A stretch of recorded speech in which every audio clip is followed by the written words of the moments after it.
전쟁 없는 세상을 꿈꾸기에 전쟁을 연구합니다. 뉴스멘터리 전쟁과 산업 허준입니다. 안녕하세요. 윤지연입니다. 지난 시간 6.25 이후의 남북한 특수전 전략에 대해서 쭉 한번 얘기를 나눠봤는데 오늘도 이어서 이야기 해보도록 하겠습니다. 홍인범 편집장님, 임철균 위원님 나오셨습니다. 반갑습니다. 안녕하세요.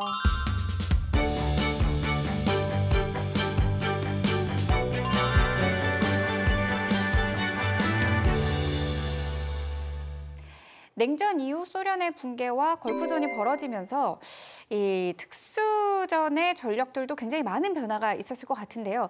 특히나 북한이 느꼈을 위협은 상당했을 것 같아요. 엄청났죠. 북한뿐만 아니라 전 세계에서 미국을 적대시했던 국가들이 바라본 걸프전은 충격 그 자체였습니다. 공포도 있죠. 그렇죠. 당시에 북한은 이라크군보다 현대화가 되어 있지 않았거든요. 이라크군이 8년간 이란과 전쟁을 하면서 압도적으로 현대가 되어 있었어요. 네. 그럼에도 불구하고 한순간에 괴멸되었단 말이죠. 그래서 김일성이 이 걸프전을 가리켜서 북한은 걸프전을 만전쟁이라고 부릅니다.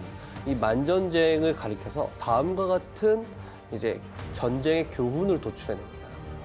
이 만전쟁의 교훈은 소부대를 이용해서 적의 뒤통수를 타격하는 것이 중요하다는 것을 보여줬다.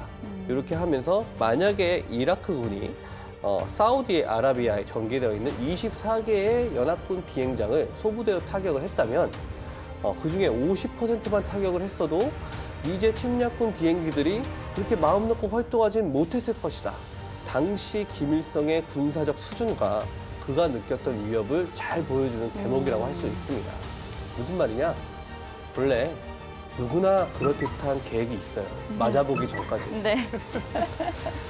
이라크가 바로 직전까지 이란이랑 8년이나 전쟁을 했는데 그걸 몰랐을까요? 당연히 알고 있었겠죠. 못하니까 못한 거예요. 두 번째는 연합군의 항공 전력과 정밀 타격에 대한 두려움이 상상 이상이었다는 겁니다.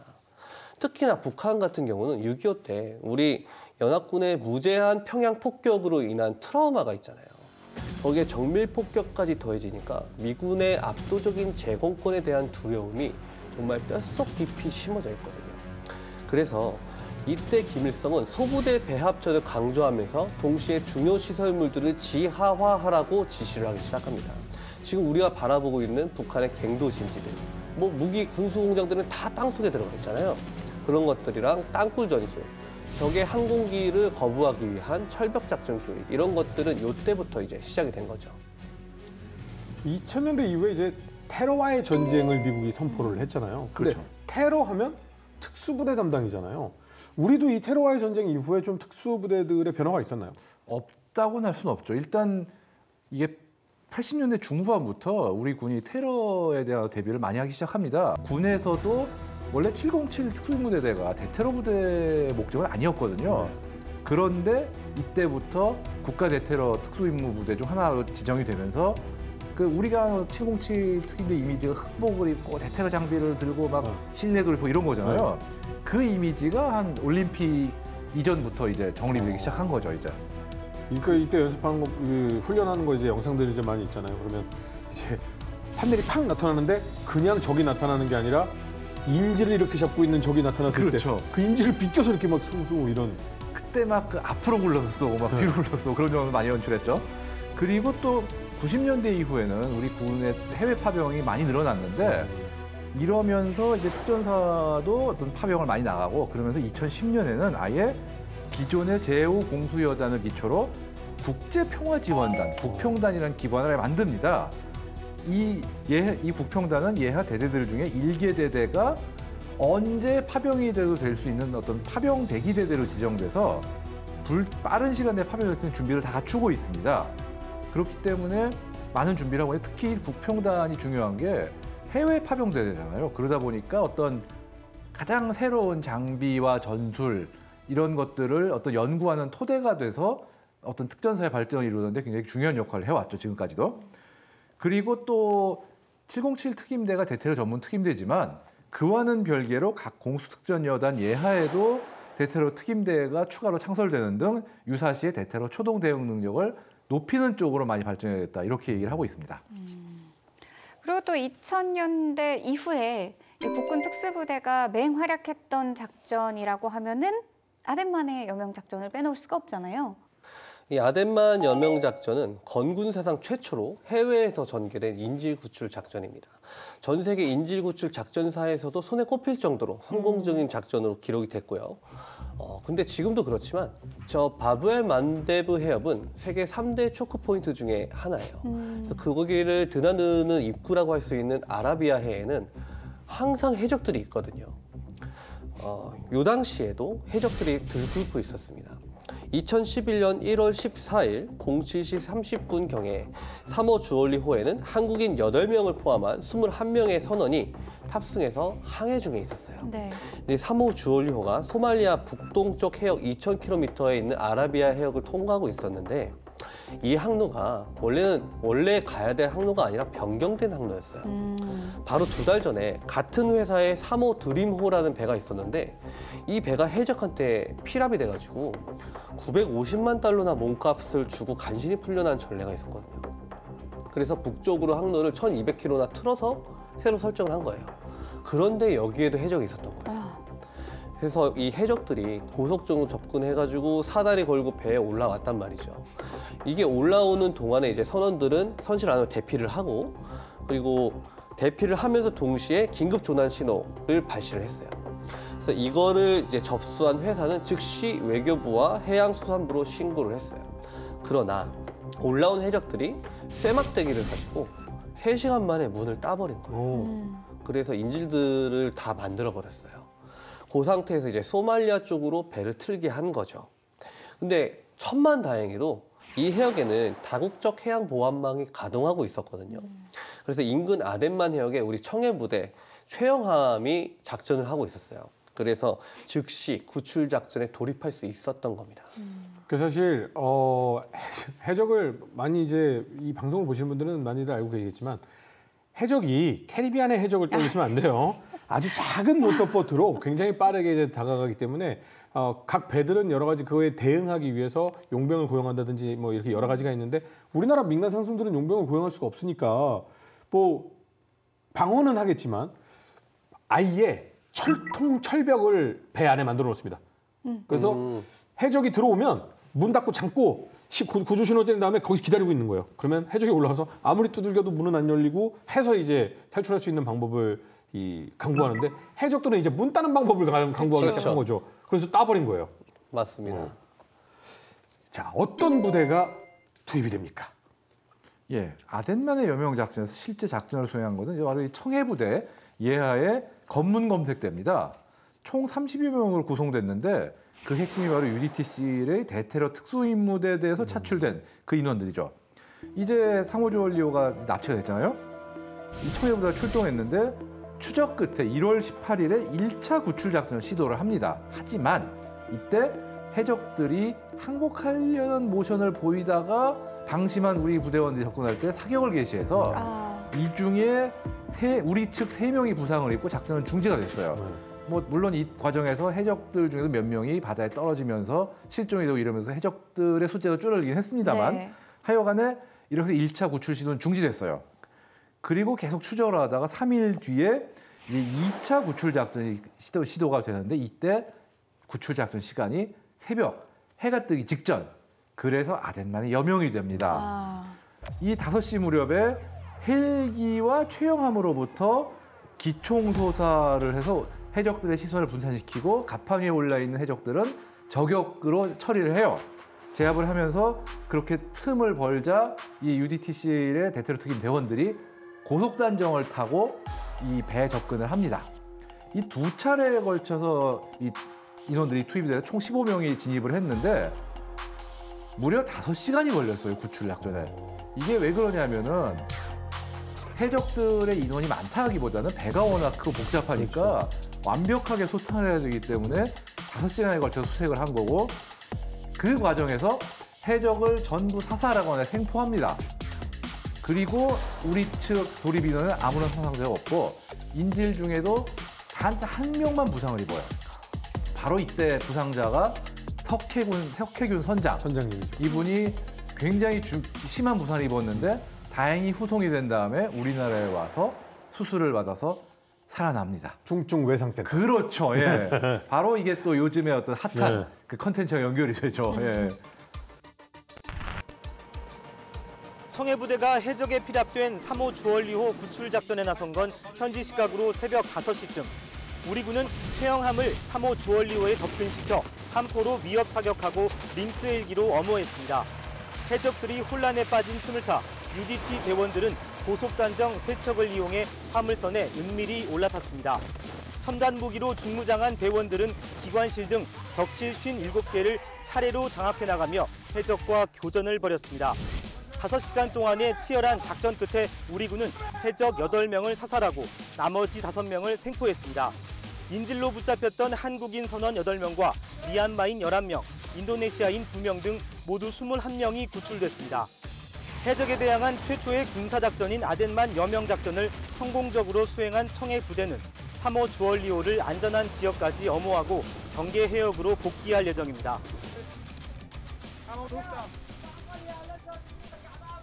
이게 정말 어떻게 보면은 우리나라뿐 아니라 전 세계적으로 봐도 이렇게 해상에서 배에 직접 돌입을 해서 인질 구출한 사례가 굉장히 흔치가 않은데 그 흔치 않은 작전 중에 하나를 우리가 성공시켰다. 이렇게 볼 수 있는 겁니다. UDT 부대원들도 정말 대단한 게 헬기나 배 위에서 사격을 하는 건 육지하고는 완전히 다른 다르죠. 상황이잖아요. 계속해서 움직이는 상황에서 맞추는 그렇죠. 거잖아요. 예. 그 대단한 훈련 성과예요. 네, 작전을 완벽하게 성공을 하면서 해적을 확실하게 제압을 했는데요.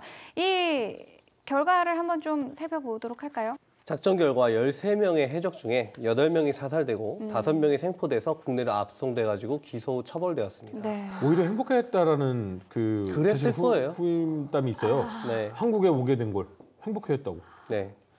그러면서 피랍되었던 한국인 8분, 그리고 미얀마인 11분, 인도네시아 분 2분, 총 21분의 선원들도 무사히 구출이 됐죠.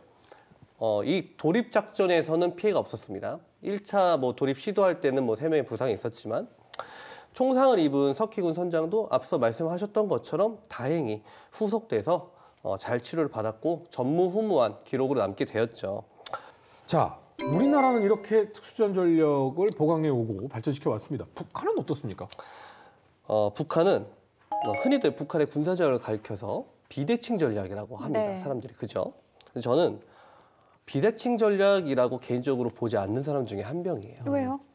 북한은 한 번도 자신들의 전략 전술을 비대칭 전략이라고 한 적이 없어요.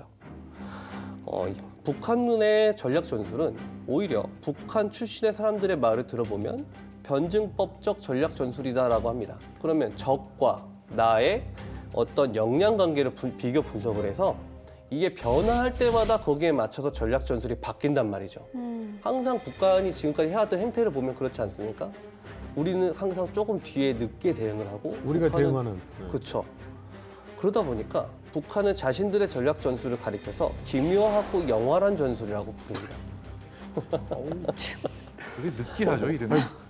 자기 자신들을 그렇게 미사역으로 얘기하기가 쉽지 않은데. 네. 그렇게 말하는데 그러면 얘네들이 김정일 시기 때부터 특수전 전력이 갑자기 강화되기 시작했잖아요. 그럼 그 이면에 분명히 군사 교리가 바뀌었다는 얘기거든요. 이거는 경로 우전성이라는 게 있어서 교리가 바뀌지 않으면 전력이 바뀔 수가 없어요. 구조도 마찬가지죠. 그래서 1995년부터 북한은 해군과 공군에도 독자적인 배합전 수행이 가능하도록 해상 저격여단 2개, 공군 저격여단 2개를 각각 창설을 합니다. 2000년대 중반에는 전현 군단의 경보병 사단을 창설하기 시작합니다. 그리고 전현 사단의 기존에 창설했었던 경보병 대대를 경보병 연대로 올려요. 그런데 이 시기가 고난의 행군 시기잖아요. 북한이 본격적으로 인구 감소에 돌입하는 시기란 말이죠. 어디서 갑자기 사람이 나올 수가 없잖아요. 그러다 보니까 북한의 군단들이 이제대 사단을 경보병 사단으로 바꾸고 기존의 전현 사단들이 이제 비공식적으로 운영하던 외화벌이 일꾼들이 있어요. 배 타고 나가서 물고기 잡아가지고 장바닥에서 팔아가지고 군비를 보충한다든지 이런 사람들이 있거든요. 그런 사람들이랑 행정병들을 긁어 모아가지고 경보병 연대로 증창설하기 위한 어떤 부수적인 병력들을 활용했다라고 이제 추정을 하고 있죠. 북한이 사실 전차나 포병 등의 이 돈이 많이 들어가는 전력보다는 경보병에 집중을 한 것이 아무래도 돈이 좀 부족한 것 때문 아니냐 이런 얘기도 있어요. 그렇게 볼 수도 있는 관점이 기존의 김일성 시기에 아까 4대 군사 노선을 진행했다고 말씀을 드렸잖아요. 그중에서 전군의 현대화를 하기 위해서 한국군보다도 먼저 기갑기계와 자주포 전력을 대단히 발전을 시켜놨단 말이죠. 그런데 이 전차, 장갑차, 자주포, 전투기 이런 것들 항상 최신의 장비로 바꾸려면 어마어마한 예산이 들어가요. 그렇죠. 돈이 없는 거예요. 그래서 기존의 정규 사단이 가지고 있는 장비보다 경보병 사단이 가지고 있는 장비가 훨씬 더 숫자가 적으니까 유지보수 예산이 더 적게 들어가겠죠. 반면에 수도 서울이 휴전선에서 가깝지 않습니까? 그래서 침투해가지고 표적을 관측하고 화력을 유도할 수 있는 특수전 전력들, 그리고 장거리를 타격할 수 있는 장사정 포병, 탄도탄 전력들, 그리고 이들 간의 통신을 유지시킬 통신 분야, 여기에 부족한 국방비를 집중시켰던 거예요. 어허. 그러면서 이제 한편은 핵 개발을 슬슬 시동을 걸고 있는 시기였던 거죠. 그 결과로서 우리가 보여지고 있는 것이 지금의 비대칭적으로 발전된 북한의 전력이라고 볼 수 있습니다. 그들이 얘기하는 영민하고 기묘한 전략이 맞는 것 같다는 생각이 사실은 군비 경쟁을 똑같이 출혈 경쟁으로 하던 소련은 붕괴돼 버렸잖아요. 네. 근데 북한이 그렇게 우리하고 군비 경쟁을 했으면 거기도 붕괴가 됐을 텐데 야, 이 돈이 이거밖에 없는데 이거 갖고 어떻게 하는 게 가장 현명하냐라고 해서 판단을 그쪽으로 했다는 거잖아요. 그렇죠. 거기다가 이 부대들이 침투를 하면 배합전이라는 걸 수행을 합니다. 제대별로 다양하게 수행을 하는데 전현사단의 경보병 연대들은 육상으로 침투를 하기도 하고 일부는 아직 우리가 발견하지 못했을 땅굴을 통해서 우리 GP, GOP 라인 후방으로 침투를 해서 우리 경계부대들을 습격하고 주요 목지점을 점령을 해서 적 사단들의 전진 보장대라든지 본대들이 기동할 기동로를 확보를 하기도 합니다. 군단에서 운영하고 있는 경보병 사단, 여단 또는 저경 여단들은 항공기 또는 육상으로 침투를 하거든요. 그 사람들도 마찬가지로 작전적 중심까지 침투를 해서 이 지역 일대에서 한국군의 중요 지휘소라든지 통신 장비라든지 저기 기갑부대 집결해 있어. 그럼 거기에 화력 유도하고 또 목지점을 점령을 해서 우리 한국군의 후속 부대들, 우리 7기동군단 같은 부대들이 올라오면 그 증원 전력을 차단시키고 이런 임무들을 수행을 합니다. 혹시 북한 특수부대들이 우리나라 무기체계나 미군 무기체계도 연구하고 훈련할 때 그 테스트를 해요? 하지 당연히 않을까요? 하죠. 야, 그러면 네. 우리는 돈 없어서 이거 못 사니까 가서 뺏어서 쓰는 전략도 고려를 한다는 거네요. 이 시기 때 7, 80년대에 침투했던 북한의 무장공비들은 우리 한국군이 그 당시 전력하에서 쓰던 M16 소총을 들고 왔었거든요. 지금도 마찬가지일 겁니다. 북한은 항상, 우리도 마찬가지지만 북한도 우리의 발전상을 주시하고 있어요.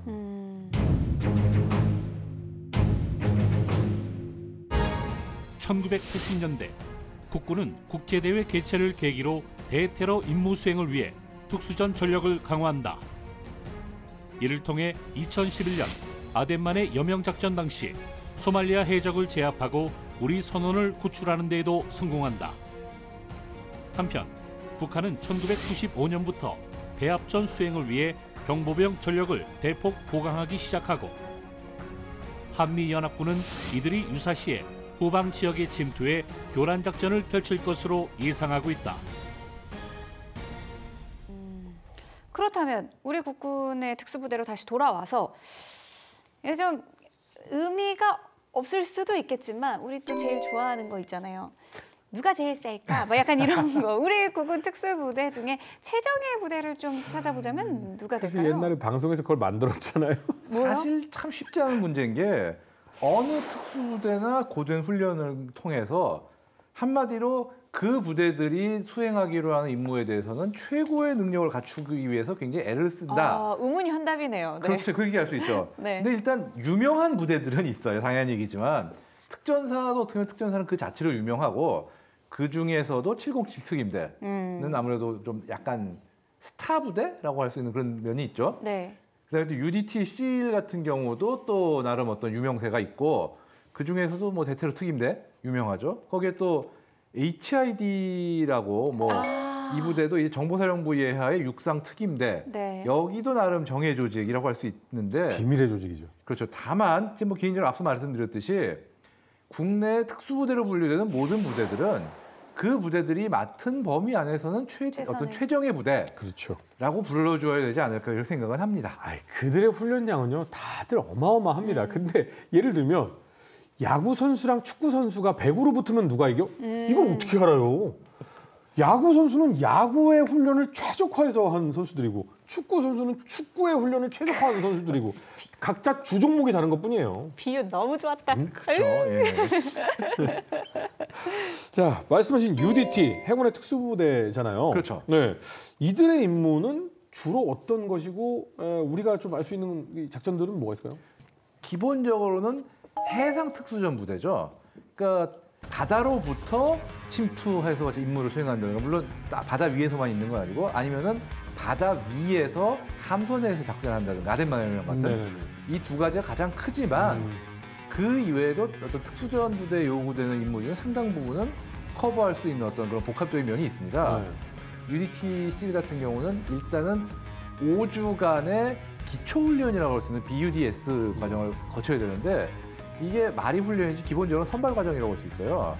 너 지금 죽을 것 같으면 나가. 약간 이런 느낌으로 조금 그런 면이 훈련을 있는데 그래도 5주 중에 4주는 체력 검정이라든가 네네. 기타 어떤 능력을 보는 이런 어떤 네. 테스트 과정이라고 할 수 있는데 이 문제가 마지막이에요. 지옥주. 지옥주. 네.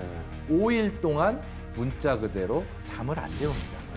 그냥 잠만 안 재우는 게 아니라 엄청 힘들게 해요. 잘 먹지도 못하잖아요. 예, 이동할 서서 때도 먹어야 돼. 계속 그 고무단정을 머리에 여러 명이 이고 움직여야 되고 그러면서 밥도 뭐 진짜 이동하다가 갑자기 멈춰가지고 서서 먹어야 되고 이런 식으로 정말 어마어마한 어떤 희생을 강요하는데 이 과정에서 줄줄이 탈락합니다. 네. 탈락은 누구나 할 수 있어요. 그렇기 때문에 거기까지 거치고 나야지 비로소 정식 대원으로 승인이 되고 거기서부터 이제 진짜 특수부대원으로서의 훈련이라는 걸 받기 시작하는 거죠. 전 오히려 그 지옥주에 대해서 설명을 들었을 때 이런 생각이 들더라고요. 전쟁은 얼마나 더 하길래 그렇죠. 저렇게 하는 것일까라는 생각이 딱 드는데 그 전쟁의 실전을 잘 해내기 위해서는 혹독한 훈련이 불가피하다라고 해석을 하면 더 좋을 것 같습니다. 그리고 또 옛날과 달라져 지옥주도 물론 지옥주 과정 자체는 가혹하지만 거기서 뭐 부상자가 발생해가지고 정말 큰 문제가 이러지 않도록 최대한 어떤 의료진을 대기시키고 주의하는 거는 많이 옛날보다 네. 어떤 강화가 됐다 이렇게 얘기를 하고 있습니다. 네. 이런 부대, 이런 훈련을 겪어낸 우리의 부대들 강합니다. 그리고 이들의 자긍심 우리가 지켜줘야 됩니다. 맞습니다. 특수부대들은 어떤 총을 주로 많이 활용을 하나요? 사실 특수한 총이다라고 퉁쳐버리면 너무 간단하고 지금 우리 같은 경우는 K1A의 K1A, 그 기관 난총으로 네. 분류되는 이 K1A를 가장 적용. 많이 쓰죠. 아무래도 짧으니까. 네. 근데 특수부대가 짧은 총을 쓰는 거는 어떻게 보면은 특수부대 주 임무가 총격전 자체보다는 어떤 자기의 몸을 방어하는 또 조금 더 네. 중심이 갖춰져 있고 쉽게 얘기해서 총격전이 주 임무가 아니라 다른 임무를 수행하다가 내가 방어를 하거나 도주해야 될 때 어떤 화력을 써야 그렇죠. 되는 어떤 방어하기로서의 어떤 임무가 더 중요하다. 근접전이 많고. 그렇죠. 그러다 보니까 평균적으로 짧은 총을 더 주는 경향이 아무래도 전 세계적으로 있죠. 특수부대하면 가장 먼저 떠오르는 게 사실은 야간 야시경, 네, 그렇죠. 야간 투시경. 근데 우리나라 부대원들한테는 이게 부족함 없이 잘 지급이 되고 있나요? 잘 지급되고 있습니다. 그 707 같은 경우는 사진에 나왔던 거 똑같은 거 그런 거 쓰고 있습니다. 그게 한 개에 4천만 원인가 이거예요. 그 제가 아까 비싸다고 한 거예요. 비쌉니다. 그래서 가난한 국가는 웬만한 그 부대들한테 이걸 지급을 다 못한다고 하더라고요. 그렇죠. 근데 우리는 다행히도 우리 장병들에게 적어도 특전사나 UDT 같은 어떤 특수부대로 분류되는 부대들한테는 그래도 지난 4, 5년 사이에 이 야시장비 보급률이 네네. 나름 높아지긴 했어요, 확실히. 이거 굉장히 중요합니다. 그리고 또 수입해서 좋은 장비들도 나름 많이 수입됐고. 야간 이 작전이 많기 때문에 특수부대 같은 경우는 그렇죠. 예. 야시장비보다 더 중요한 게 전술 태블릿입니다. 어, 요즘은 악으로 깍으로 하는 시대는 지나갔죠. 태블릿 꺼내가지고 연결하고 이런 저희 영화에서 보던 걸 하는 거예요? 미군 특수부대 같은 경우는 우리 한국의 세계적인 S사 있죠? 거기서 납품받고 있습니다. 훌륭하네요. 군도 결국은 이제 데이터를 통해 가지고 문자와 지도, 뭐 사진 같은 이 데이터를 주고받아야 될 필요가 너무 높다 보니까 이제는 이런 단말기를 무전기에 물려서 그걸로 통신을 하는 그게 이제 보편화되는 시대인 거죠. 근데 또 우리가 지난 시간에도 살짝 언급을 했었는데 현재 지금 러시아 우크라이나 전쟁에도 특수부대들이 많이 투입돼 있습니다. 그중에서 지난 시간에도 언급을 했지만 북한의 경보병들도 꽤 많이 가 있는 거죠. 그렇죠. 지난 2016년 북한 조선중앙TV가 내보낸 김정은 위원장의 특수부대 현지지도 영상물입니다. 몸에 돌이나 벽돌을 올려놓고 망치로 깨부수고 철근을 감거나 손가락으로 전구를 깨는 등 엽기적인 훈련을 선보입니다. 그 어떤 대상물도 일격에 죽당겨버리는 전투적 기질도 훈련을 통하여 다져지게 된다고 하시었습니다. 이 특수부대는 과거 청와대 모형물을 지어놓고 타격 훈련을 하는 등 유사시 가장 앞서 전방 깊숙이 투입됩니다.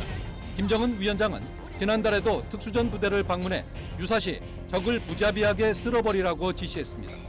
우리 군이 파악한 북한군 특수부대는 20만 명 안팎, 가장 규모가 큰 경보병 여단과 함께 저격 여단과 항공 육전단 등으로 구성됐습니다. 우크라이나전에 참전하는 특수부대는 여기에서 차출됐을 것으로 보입니다. 우리 국정원 추산으로는 한 12,000명 정도 갔다. 그리고 최근에 이제 젤렌스키 대통령의 발언에 의하면은 2만에서 2만 5천 명이 더 이동을 하고 있다라고 이제 언급이 나오고 있는데 네. 한 4,000명 정도 사상을 입었다고 지난 시간에 말씀드렸잖아요. 왜 그렇게 됐는지 배경부터 한번 볼 필요가 있을 것 같아요. 러시아에 파견되어 있는 북한군들은 경보병 여단과 보병 여단, 일부 포병 전력들로 보여집니다. 근데 개전 전에 러시아가 크림반도 병탄했을 때랑 비슷하게 우크라이나군을 만만하게 보고 들어갔어요.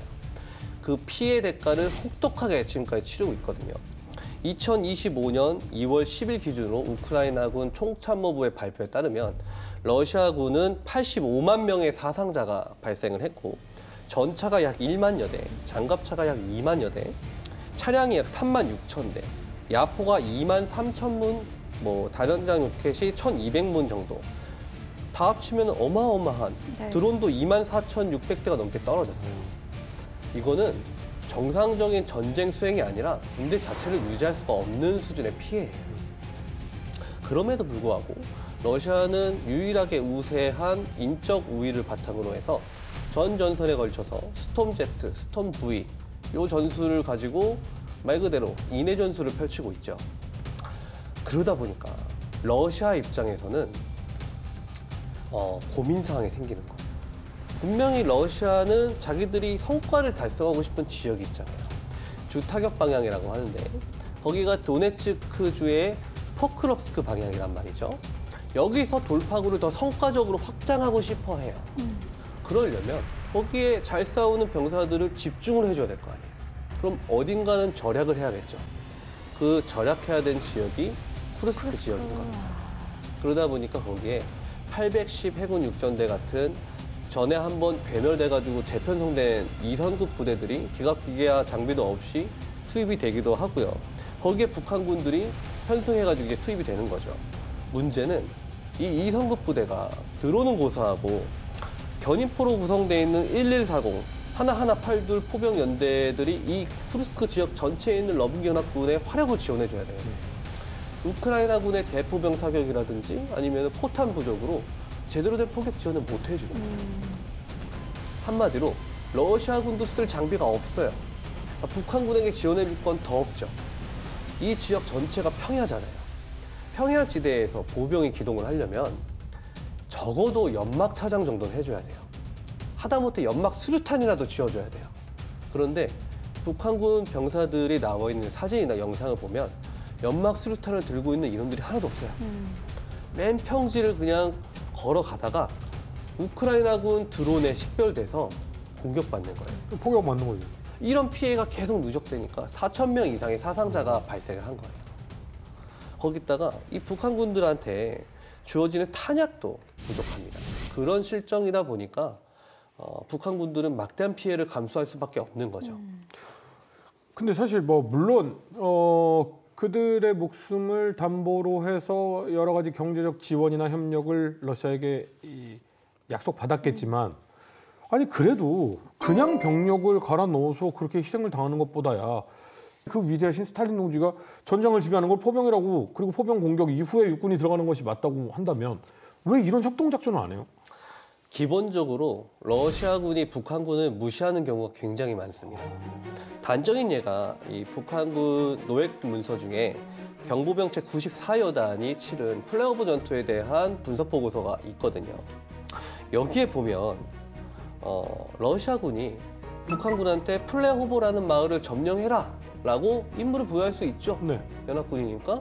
그러면 플레어보 마을에 어디에 가면은 우크라이나군의 기관총 화점이 있고 어디에 가면은 드론이 뜨는 지점이 있고 우크라이나군의 포병 진지는 어디에 있고 이런 거 알려줘야 되잖아요. 당연하죠. 장애물이 어디에 있고 네. 아무것도 안 가르쳐 준 거예요. 그건 그냥 죽으라는 소리네요. 네. 그 상태에서 이제 작전을 수행해야 되니까 아마도 이 북한군 94 경보 여단장 입장에서는 미치고 팔짝 뛸 네. 상황이었을 거예요. 그러다 보니까 궁여지책으로 생각해낸 게 예하에 있는 3개 대대를 막 50km, 41km, 43km를 우회시킨 거예요. 아무리 수십 킬로를 우회했어도 근처에 가면 보일 거 아니에요. 드론들 돌아다니고 있는데. 그러니까요. 엄청난 피해를 입은 거예요. 거기다가 우크라이나군에 대해서 아무것도 안 가르쳐줬다 했잖아요. 북한군은 실전을 처음 뛰어보는데 그러니까 도로 따라 기동하거나 아니면은 어디에 한 군데 뭉쳐있다가 우크라이나군이 가가지고 기관총 막 빠바바바방 쏘고 가면 또 많이 죽거나 다치고 그러면 또 자기 동료 부상 입었다고 부상 입은 전우 구하겠다고 또 막 뛰어가요. 아무런 전술 조치 없이. 그러다가 매복해 있는 우크라이나군한테 공격받아서 같이 죽고 이런 사례가 10건이 넘게 발생을 했대요. 제가 볼 때는 플레어브 전투에서 북한군들은 나름대로 열심히 노력했어요. 무전 중계소도 4개 넘게 설치를 하고 자기들이 불리하니까 근접 전투를 하려고 최대한 접근하는 노력을 했고 그럼에도 불구하고 요 전투가 벌어졌을 때 부상자가 발생하면 후송은 러시아가 담당하겠다라고 자기들끼리 협정이 맺어져 있었나 봐요. 네, 아니에요. 부상자가 발생해서 요청을 하니까 10시간 뒤에 차 한 대 보내줬대요. 이미 뭐 수레바다로 사망했겠는데요. 그러니까요. 이건 무시하는 거죠. 이건 무시하는 겁니다. 그 이상도 그 이하도 아니에요. 그래서 부상병들, 포로들이 그렇게 우크라이나에서 인터뷰를 많이 하는 것 같다는 생각 좀 드네요. 부상당했는데 도와주러 오는 사람은 없고 결국 우크라이나 군이 와서 너 따라갈래? 여기서 죽을래? 그럼 따라갈게요. 이렇게. 그럼에도 불구하고 북한군의 장병들은 어린 시절부터 고도의 세뇌를 받아왔잖아요. 자결. 그래서 포로로 잡히면은 지금 본국에 있는 본인들의 가족한테 피해가 갈 걸 알고 있으니까 많은 사례에서 자폭을 합니다. 포로로 잡힐 상황이 되면 수류탄을 꺼내서 자폭을 하든지 아니면 우크라이나군이 이제 포박을 하면 러시아도 관측을 하고 있을 거 아니에요. 포로 못 데려가게 러시아군이 북한군의 위치에다 포격을 하고 이런 사례가 비일비재하게 발생하고 있습니다. 근데 이런 피해가 있음에도 불구하고요. 계속 이렇게 투입이 되는 건 어떻게 보면 북한이 실전을 준비하고 있는 거 아닌가라는 목소리가 또 우리에서는 또 나오고 있습니다. 그럼 이걸 실전을 생각 준비하는 안 거 할 아니냐고요? 네. 실전을 준비하는 병사들이 못 돌아오고 있는데 거기서 다 그냥 사라져가고 있잖아. 더 중요한 건 거기서 전투를 치러서 전사상자가 되는 병사들이 중요한 게 아니라 지휘소에서 그것들을 보고 기록하고 있을 북한군의 뭐 좌관급 이상의 군관들, 장군들, 이 연관장교급들 수십 명 이런 사람들은 계속 전투 보고서를 쓰고 그 보고서는 본국으로 보고가 되겠죠. 본국에 있는 병력들은 지금 급격한 속도로 현대화가 이루어지고 있을 겁니다. 그럼 경보병들의 피로 본인들의 보고서 업데이트가 되고 전략 수정의 메인 핵심 정보가 되는 거네요. 거기다가 전형 군단에다가 그 다목적 무인기 대대를 만들려고 김정은이가 작년에 지시를 했었거든요. 지금 좀 다 만들었을 겁니다. 그 다목적 무인기 대대들을 진짜로 편성을 해서 실전에 운영할 수 있을 정도로 이제 강화 발전시킬 수 있는 백데이터, 로데이터들이 실제 전장 환경에 그 정말 고가치의 데이터들이 북한으로 지금 계속 들어가고 있는 이 상황 자체가 굉장히 문제인 거죠. 근데 이걸 보고 우리 이 특수부대도 나아갈 방향들을 잘 모색해야 될 것 같거든요. 아, 그렇죠. 네. 지금 사실 우리나라 같은 경우도 지금까지 어떤 북한군을 어떻게 바라봤냐가 어떻게 보면 90년대 이후에 좀 정체가 된 느낌이 있거든요. 근데 이제부터는 세상이 바뀌었다는 걸 보고 뭐 정규군도 마찬가지로 특히 특수부대 같은 경우는 이런 현실을 많이 어떤 반영을 해가지고 변화할 필요가 있을 것 같습니다. 특히 드론이라든가 무인기 이런 거의 존재가 특수전 분야에서도 굉장히 어떤 게임 체인저 같은 그런 부분이 있거든요. 그리고 또 그런 걸 잘 활용하려면 통신이라든가 지휘체계 이런 것도 굉장히 개편을 많이 해야 되기 때문에 그런 부분들에 대해서 굉장히 많은 연구를 해야 될 거고, 그리고 뭐 당연한 얘기지만 결국은 이 특수부대를 운용하는 사람을 최대한 많이 들어오게 할 뿐 아니라 그 사람들이 최대한 오래 머무를 수 있게 그 어떤 여건을 마련해 줘야 될 필요가 있지 않을까, 저는 이렇게 생각을 합니다. 첫째도 훈련, 둘째도 훈련, 셋째도 훈련. 그런데 훈련을 하려면 몇 가지 준비사항이 필요합니다. 저는 그걸 법적, 수단적, 그리고 예산적 조치가 필요하다고 바라보거든요. 왜 제가 법을 얘기하냐? 근데 우리나라에서 대테러 특수임무에 반영되는 부대들은 두 가지 분류로 나눠집니다. 국가지정 대테러 특수임무 부대가 하나가 있고요. 초동조치 부대가 있어요. 이 국가지정 대테러 특수부대에는 경찰특공대, 해양경찰특공대, 우리 707 특임대대, 그리고 뭐 해군의 특수전여단, 24 화생방 특수임무대 이런 부대들이 들어가 있습니다. 초동조치 부대에는 특수전 사령부 각 예하 여단에 있는 특임대, 해군의 UDT셀, 그리고 각 사단별 헌병 특임대들이 들어가 있어요. 그런데 나머지는 경찰특공대와 육군의 이 특수전 병력들이, 육해군의 특수전 병력들이 임무가 겹치거든요. 그리고 이 부대들은 유사시가 되면 가장 먼저 북한으로 침투해야 될 부대들입니다. 임무가 법으로 명시가 되어 있어도 실제로는 수행하지 못할 가능성이 더 커요. 네. 테러방지법 시행령 제18조 4항에 보면 국방부 소속의 이 대테러 특공대는 군사시설에 발생된 테러 사건에 한해서 임무를 수행하고, 경찰력이 부족해서 테러방지대책본부에서 요청이 있을 시 경찰을 지원한다라고 명시가 됐거든요, 법에. 주체가 아니에요. 이 대테러 임무의 주체는 경찰입니다. 그래서 이 707이나 아니면 이 해군 특수전 부대 UDT-7이나 이런 자원들 임무 해제하고, 초동부대도 임무 해제해서 군 본연의 임무를 수행할 수 있는 법적 조치를 해주는 게 필요할 것 같아 보이고요. 두 번째는 수단입니다. 편집장님께서 드론 중요하다, 소총 중요하다 말씀 잘해주셨잖아요. 이거 못지않게 중요한 게 투입시킨 저 아까운 대원들 살려서 데려오는 게 더 중요하거든요. 근데 우리 지금 한국군의 현실은 투입시키는 데만 초점이 맞춰져 있고, 그 자원들을 회수하기 위한 MC-130이라든지 오스프리 같은 이런 항공 전력들, 특수전에 필요한 헬기 전력들이 상당 부분 부족합니다. 충분히 작전 수행 능력을 올려줄 만한 장비가 부족한 거네요. 투입한 부대들을 살려서 끄집어내서 데리고 올, 빠르게 날아가서 수직으로 착륙해서 태워가지고 빠르게 수직으로 이륙해서 돌아온 오스프리 같은 항공기가 없죠. 헬기도 그렇고 부족하죠. 그래서 이런 것들이 빨리 조치가 돼야 되고요. 제가 가끔 특수전 여단 같은 데 가보면 특전사 부사관들이 예초기 돌리고 있는 경우가 있어요. 군에서 복무를 잘 마치고 온 분들의 이야기를 들어보면 예초와 삽질이 가장 큰 업무 중에 하나다라는 느낌이 좀 있어요. 사실 국군의 주적은 풀이죠. 그런 여건이 있습니다. 아이가 안 나갈 수가 없네요, 진짜. 참. 예산이 충분하다면 미군처럼 군속을 뭐 고용을 해가지고 뭐 수행할 수가 있겠죠. 예산이 부족하니까 당연히 미국이나 다른 군사 선진국들보다 특수훈련을 하기 위한 예산 당연히 더 부족할 거고요. 일부 정말 군에 대한 어떤 열정이 넘치는 이 부사관분들이나 장교분들이, 특히 초급 장교분들이 싸제 장비를 사비로 구매해가지고 커스텀하는 경우가 있어요. 많아요. 그런데 군에서 보면 이게 보급의 통일성이 중요하거든요. 그리고 그 조직의 통일성이 중요하다 보니까 못 쓰게 통제하는 경우가 있습니다. 그게 공문으로 자주 하달고요. 예산 더 줘가지고 사제 장비보다 더 좋은 장비 보급해주면 해결되는 문제 아닌가요? 그렇다 보니 예산을 빨리 증액시켜주는 것이 대단히 필요하다라고 말씀드릴 수 있습니다. 어찌됐든 정규군은 정규군으로서의 역할이 있습니다. 그런데 특수임무 부대들은 특수임무를 위해서 준비를 합니다.